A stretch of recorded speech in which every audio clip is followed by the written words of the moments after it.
জীবন সুন্দরভাবে কাটানোর জন্য প্রয়োজন হয় একজন সুন্দর জীবনসঙ্গী। শুধু রূপে নয়, গুণেও তাকে সুন্দর হতে হবে, যে আপনার সুখে দুঃখে সবসময় আপনার পাশে থাকবে, আপনাকে মানসিকভাবে সাপোর্ট করবে এবং জীবনের সমস্ত ক্ষেত্রে আপনাকে সহযোগিতার হাত বাড়িয়ে দেবে। তেমন একজন ভালো মনের জীবনসঙ্গী যদি পাওয়া যায়, তাহলে মানুষ এই পৃথিবীতেই স্বর্গের সুখ উপলব্ধি করতে পারে। কিন্তু জীবনসঙ্গী যদি খারাপ হয়, তাহলে মানুষ এই পৃথিবীতেই নরক যন্ত্রণা ভোগ করে থাকে। তো বন্ধুরা, আজকের এই ভিডিওতে আমি আপনাদের সঙ্গে আলোচনা করব হাতের রেখা দেখে কিভাবে বুঝবেন আপনার জীবনসঙ্গী কেমন হবে, আপনার প্রেম বিবাহ হবে কিনা, এবং আপনার দাম্পত্য জীবন কেমন কাটবে।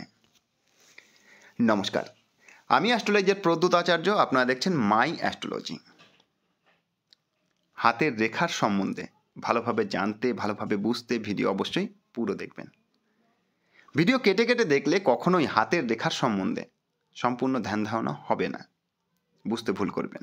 তাই ভিডিও পুরো দেখার অনুরোধ রইল। মানুষের হাতের রেখা দেখে মানুষের প্রেম, বিবাহ এবং দাম্পত্য জীবনের সম্বন্ধে বিচার বিশ্লেষণ করতে হলে হাতের যে রেখাগুলো, যে গ্রহের ক্ষেত্র আমাদের দেখতে হবে, তা হলো বিবাহ রেখা, হৃদয় রেখা এবং শুক্রের ক্ষেত্র। কারণ বিবাহ রেখা থেকে বিচার বিশ্লেষণ করা হয় মানুষের বিবাহ। কনিষ্ঠ আঙুলের নিচের এই ক্ষেত্রটিকে বলা হয় বুধের ক্ষেত্র, আর বুধের ক্ষেত্রের উপরে যে আড়াআড়ি রেখাগুলো থাকে তাকে বলা হয় বিবাহ রেখা। কোনো মানুষের হাতে একটি বিবাহ রেখা থাকে, কারো হাতে দুটি, কারো হাতে একাধিক বিবাহ রেখা দেখা দিতে পারে।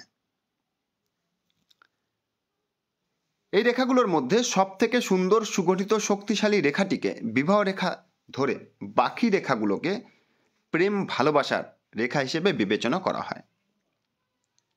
অর্থাৎ যার হাতে যত বেশি এই বিবাহ রেখা থাকবে, তার জীবনে প্রেম ভালোবাসা তত বেশি আসার সম্ভাবনা, অর্থাৎ একাধিক প্রেম ভালোবাসা আসার সম্ভাবনা থাকে।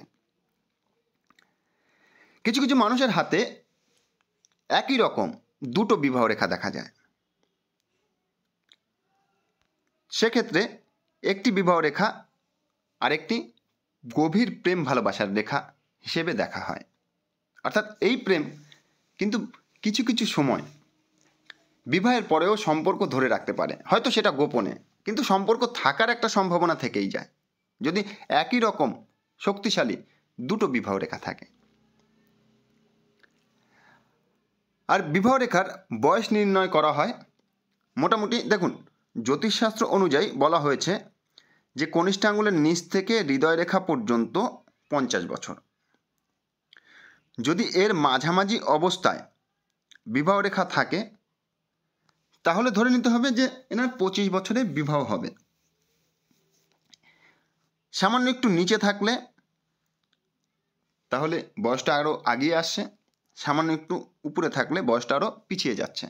অর্থাৎ অর্ধেকের উপরে যদি বিবাহ রেখা থাকে, তাহলে তার 30, 32, 35 বছর বয়সে বিবাহ হতে পারে।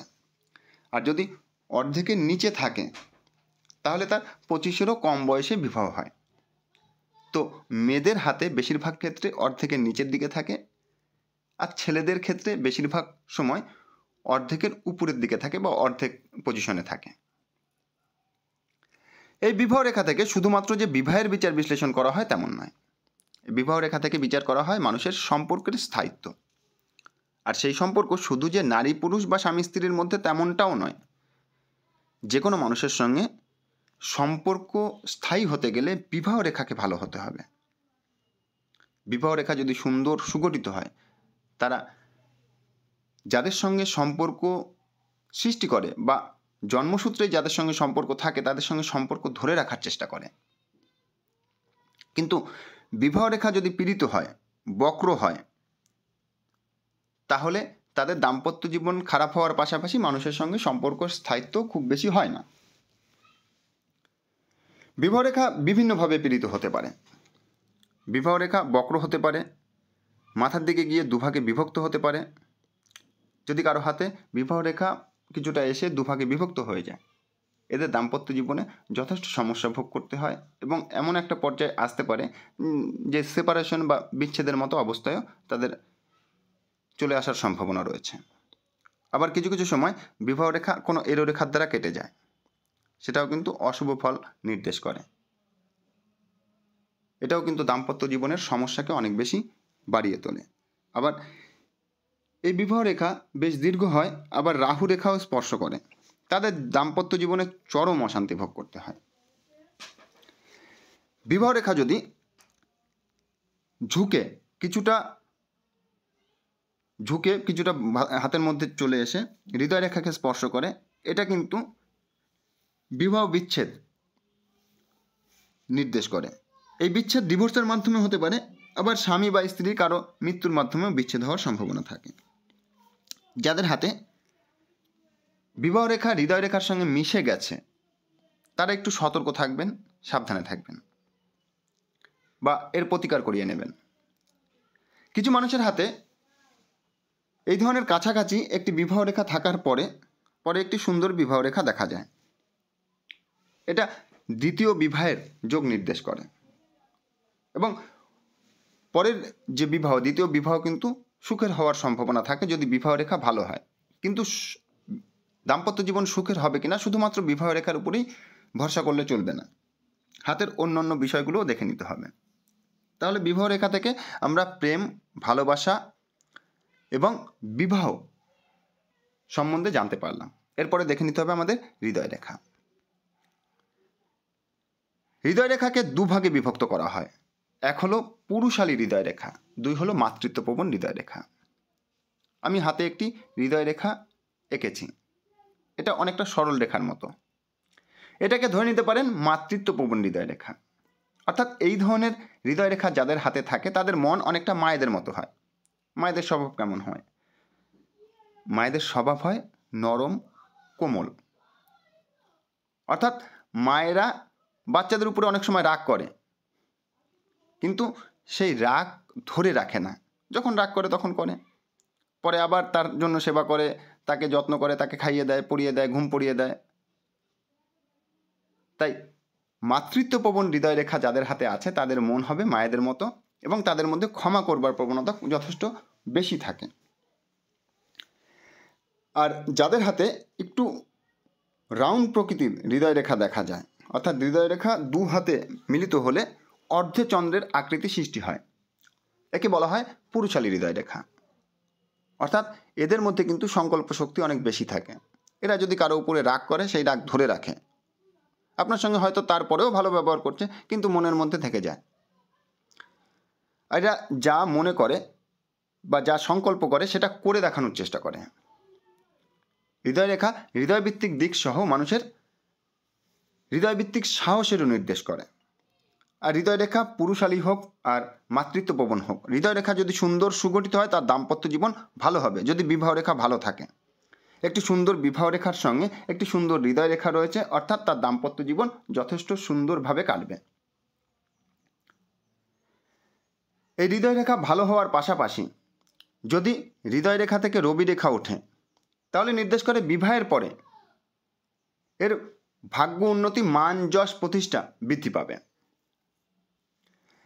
হৃদয় রেখা ভালো হওয়ার পাশাপাশি যদি বৃহস্পতির ক্ষেত্র শক্তিশালী হয় সেক্ষেত্রেও তার বিবাহের পরে উন্নতি লাভ হয়। হৃদয় রেখা যদি বৃহস্পতির ক্ষেত্র পর্যন্ত যায় এবং বৃহস্পতির ক্ষেত্রে একটি শুভ চিহ্ন দেখা যায়, শুভ চিহ্ন ত্রিভুজ চিহ্ন হতে পারে, ক্রস চিহ্ন হতে পারে, চতুষ্কোণ চিহ্ন হতে পারে, আর হৃদয় রেখা বৃহস্পতির ক্ষেত্র পর্যন্ত চলে এসেছে, তাহলে তার বিবাহ সূত্রে ধন লাভ হওয়ার সম্ভাবনা থাকে। আর তার বিবাহ রেখা যদি ভালো থাকে, তার স্ত্রী হয় বুদ্ধিমতী, সংসারের প্রতি যথেষ্ট ঝোঁক থাকে। অর্থাৎ একটি সুন্দর বিবাহ রেখা থাকার পাশাপাশি যদি হৃদয় রেখা বৃহস্পতির ক্ষেত্র পর্যন্ত যায় তার স্ত্রী হবে বুদ্ধিমতী, সংসারের প্রতি যথেষ্ট ঝোঁক থাকবে, অর্থাৎ তারা যথেষ্ট সংসারী প্রকৃতির হবে এবং তার বিবাহের পরে উন্নতির সম্ভাবনা অনেক বেশি বৃদ্ধি পায়। এবং সেক্ষেত্রে যদি বৃহস্পতির জায়গায় একটি শুভ চিহ্ন থাকে তাহলে তার বিবাহ সূত্রে ধন লাভ হওয়ার সম্ভাবনা থাকে। অর্থাৎ ভবিষ্যতে শ্বশুরবাড়ির সম্পত্তি বা বিবাহের সময় বেশ কিছু অর্থকড়ি বা সহযোগিতা পেতে পারে। এরপরে আমাদের দেখতে হবে শুক্রের ক্ষেত্র। শুক্রকে বলা হয় প্রেম প্রীতি ভালোবাসা এবং ভোগের কারক। অর্থাৎ বিবাহ রেখা সুন্দর, হৃদয় রেখাও সুন্দর, আর শুক্রের ক্ষেত্র ভালো রয়েছে। অর্থাৎ তাদের দাম্পত্য জীবন ভালো কাটবে এবং জীবনে কোনো কিছুর অভাব হবে না। অর্থাৎ সাংসারিক জীবনে দাম্পত্য জীবনে কোনো কিছুর অভাব হবে না, ভোগ বাসনার আশা আকাঙ্ক্ষা সুন্দর পূর্ণ হবে এবং তারা সুন্দরভাবে জীবনযাপন করতে পারবে। কারণ শুক্রকে বলা হয় সৌন্দর্যের কারক এবং ভোগের কারক। কিন্তু যদি তার সঙ্গে মঙ্গলের ক্ষেত্র, মঙ্গলের নিম্ন ক্ষেত্র যাকে রাহুর ক্ষেত্র বলা হয়, খারাপ থাকে এবং হাতের মধ্যে একাধিক পরিমাণে রাহু রেখা থাকে, তাদের দাম্পত্য জীবন ভালো হতে পারে কিন্তু পারিবারিক একটা অশান্তি বা সমস্যা থাকবে। অর্থাৎ বিবাহ রেখা ভালো, হৃদয় রেখা ভালো, তারপরে হাতের মধ্যে মঙ্গলের সমভূমি যাকে বলা হয়, বেশ কিছু রাহু রেখা দেখা যাচ্ছে। এটা হলো মঙ্গলের উচ্চক্ষেত্র, এটা হলো নিম্নক্ষেত্র, আর মাঝের এই ক্ষেত্রটাকে বলা হয় মঙ্গলের সমভূমি। এখানে যত বেশি আড়াআড়ি রেখা থাকবে তাদের পারিবারিক সমস্যা তত বেশি হবে, গৃহসুখের হানি হবে। কিন্তু এই ক্ষেত্রেও যদি তার সঙ্গে ভালো থাকে, এরও রেখা খুব বেশি না থাকে, তাহলে তাদের দাম্পত্য সুখ এবং পারিবারিক সুখ দুটোই তারা ভোগ করতে পারবে। আবার দেখুন, শুক্রের ক্ষেত্র ভালো, বিবাহ রেখা ভালো, হৃদয় রেখা ভালো, তাদের দাম্পত্য জীবন তো ভালো হবেই, কিন্তু সেক্ষেত্রে দেখা যাচ্ছে শুক্রের ক্ষেত্রে বেশ কিছু এরো রেখা এবং বেশ কিছু লম্ব রেখার মাধ্যমে জাল চিহ্ন সৃষ্টি হয়েছে। তাহলে এদের মধ্যে কিছুটা পরনারীর প্রতি আকৃষ্ট ভাব থাকবে।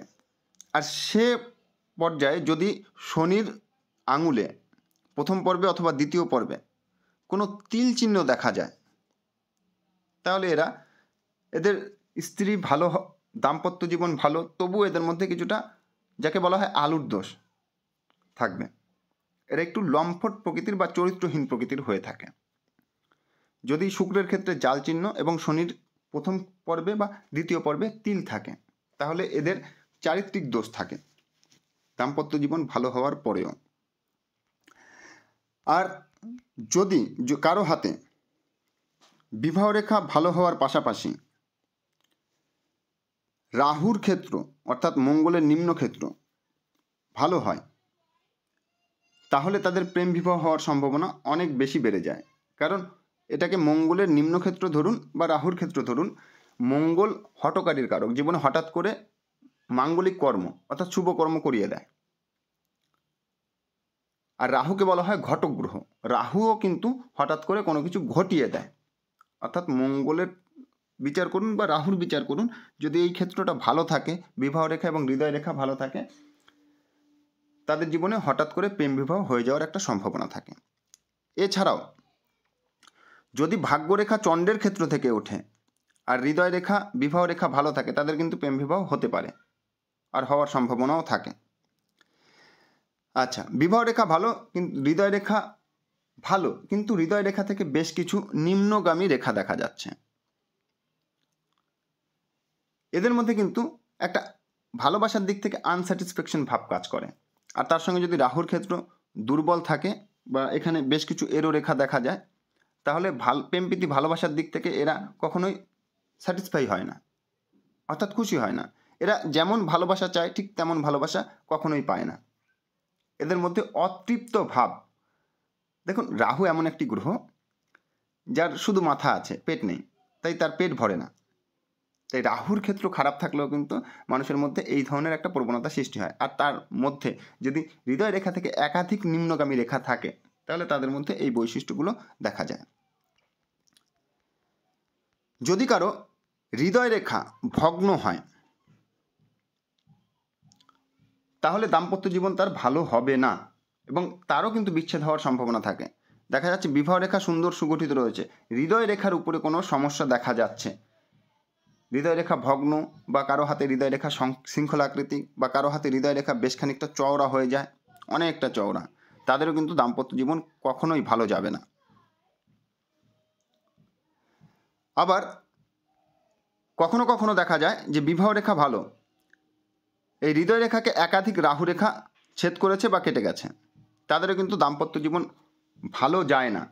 এবং এই ক্ষেত্রে কি হয়, যদি এদের শুক্রের ক্ষেত্র ভালো থাকে, শুক্রের ক্ষেত্রে একাধিক ইমোশনাল লাইন থাকে, এরা বিবাহ বহির্ভূত সম্পর্কে জড়িয়ে যাওয়ার সম্ভাবনা থাকে। সেই কারণেও দাম্পত্য জীবনে যথেষ্ট অশান্তি এদের ভোগ করতে হয়। যাদের হাতে হৃদয় রেখা ভালো থাকে, হৃদয় রেখা অপীড়িত, অর্থাৎ হৃদয় রেখা থেকে কোনো নিম্নগামী রেখা নেই বা হৃদয় রেখার মধ্যে কোনো ছেদ নেই, তারা মানুষের ভালোবাসা সহজেই পেয়ে যায়। তাই তাদের মধ্যে ভালোবাসার আকাঙ্ক্ষা খুব বেশি থাকে না। কিন্তু যাদের হাতে হৃদয় রেখা পীড়িত হয়, তারা ভালোবাসার অতৃপ্ত থাকে, অর্থাৎ তাদের মধ্যে ভালোবাসার আকাঙ্ক্ষা খুব বেশি থাকে। তাদের সঙ্গে কেউ ভালো কথা বললে, ভালো ব্যবহার করলে তারা মনে করে যে এ আমাকে ভালোবাসে। আর চন্দ্রের ক্ষেত্র দুর্বল হলে এটা অনেক বেশি বেড়ে যায়। আর তার সঙ্গে চন্দ্রের ক্ষেত্র দুর্বল, হৃদয় রেখা দুর্বল এবং বুধের ক্ষেত্র লোসেট, অর্থাৎ রবির আঙুলের থেকে বুধের আঙুল অনেকটা নিচে অবস্থান করছে, যাকে বলা হয় লোসেট মার্কারি, তাদের মধ্যে আবেগ প্রবণতা অনেক বেশি থাকে। চন্দ্র থেকে মনের বিচার বিশ্লেষণ করা হয়, হৃদয় রেখা থেকে হৃদয় ভিত্তিক দিকগুলো বিচার বিশ্লেষণ করা হয়। তারা তো ভালোবাসা পায়ই না এবং ভালোবাসা অর্জন করবার জন্য নিজেকে অনেক ছোট করে ফেলায়। আর একবার কারো চোখে যদি কেউ ছোট হয়ে যায়, সে তারপরে তার জন্য যদি এভারেস্টও জয় করে, তার চোখে সেই সম্মান আর কখনোই ফিরে পায় না। আর এক্ষেত্রে দেখবেন এই ধরনের মানুষের হাতে একাধিক পরিমাণে ইমোশনাল লাইনও রয়েছে। শুক্রের ক্ষেত্রে আড়াআড়ি রেখা বেশ কয়েকটা রয়েছে, অর্থাৎ মানুষের ইমোশনকে আরও বেশি বাড়িয়ে তোলে। এই ধরনের মানুষেরা টক্সিক রিলেশনের শিকার হয়, অর্থাৎ যাকে ভালোবাসে তার দ্বারা আঘাতপ্রাপ্ত হয়ে, অপমানিত হয়েও তাকে ভালোবাসে। তা যদি হাতে এই বৈশিষ্ট্যগুলো থাকে, একটু সতর্ক থাকবেন, তাহলে দেখবেন যে আপনার বেশ কিছু জায়গায় হৃদয় রেখা পীড়িত রয়েছে, বুধের ক্ষেত্র লোসেট রয়েছে, হাতে ইমোশন লাইন বেশি, চন্দ্রের ক্ষেত্র দুর্বল, এই ধরনের প্রবণতা রয়েছে। এই ধরনের প্রবণতার কারণে আপনি টক্সিক রিলেশনে এখনও রয়েছেন। তা সেখান থেকে বেরিয়ে আসতে হবে। আর বেরিয়ে আসার জন্য অ্যাস্ট্রোলজি অর্থাৎ জ্যোতিষ কিন্তু আপনাকে যথেষ্ট সহযোগিতা করতে পারে। যদি কারো হাতে মঙ্গলের উচ্চক্ষেত্র, মঙ্গলের নিম্নক্ষেত্র এবং শুক্রের ক্ষেত্র সুন্দর সুগঠিত হয়, তারা যথেষ্ট স্মার্ট প্রকৃতির হয়। এবং তার হাতে যদি সুন্দর একটি বিবাহ রেখা থাকে, তাদের জীবনসঙ্গী দেখতেও যথেষ্ট সুন্দর হয়। আর হৃদয় রেখা যদি বৃহস্পতির ক্ষেত্র পর্যন্ত যায়, তাহলে তার জীবনসঙ্গী বুদ্ধিমতী হয়, অর্থাৎ তার বিবাহের পরে ভাগ্য উন্নতি, যাকে বলা হয় স্ত্রী ভাগ্যে ধন লাভ হওয়ার সম্ভাবনা অনেক বেশি বৃদ্ধি পায়। দেখুন, বিশেষ করে মেয়েদের হাতে মঙ্গলের ক্ষেত্র যদি ভালো থাকে, তাদের ব্যক্তিত্ব ভালো হয়। ঠিক তেমনি ছেলেদের হাতে শুক্রের ক্ষেত্র যদি ভালো থাকে, তাদেরও ব্যক্তিত্ব ভালো হয়। এটা একটু স্মার্টনেস ধরনের হয়। আর যার হাতে মঙ্গল ও শুক্র দুটো গ্রহের ক্ষেত্রেই ভালো থাকে, তাদের মধ্যে ব্যক্তিত্ব যথেষ্টই ভালো হয়, তারা যথেষ্ট স্মার্ট হয়, যুক্তিবাদী হয়। আর বুধের ক্ষেত্র যদি ভালো থাকে, তাদের মধ্যে কিছুটা বালক সুলভ চপলতা থাকে, অর্থাৎ তারা যতই বয়স হোক না কেন, তাদের মধ্যে একটা বাচ্চাদের মধ্যে মতো ভাব থাকে। দেখবেন কিছু কিছু মানুষ আছে যারা বুড়ো হয়ে গেছে, কিন্তু তবুও বাচ্চাদের মতো কিছু রসিকতা করে। যেমন নিজের ঘরের মিষ্টি নিজে টুক করে লুকিয়ে খেয়ে নিল, বা এই ধরনের কিছু আচরণ করে যেগুলো বাচ্চারা করে থাকে। আর যেই কারণে তাদেরকে সকলে ভালোবাসে। এই বালক সুলভ চপলতা যাদের মধ্যে থাকে, তাদেরকে সকলেই ভালোবাসে।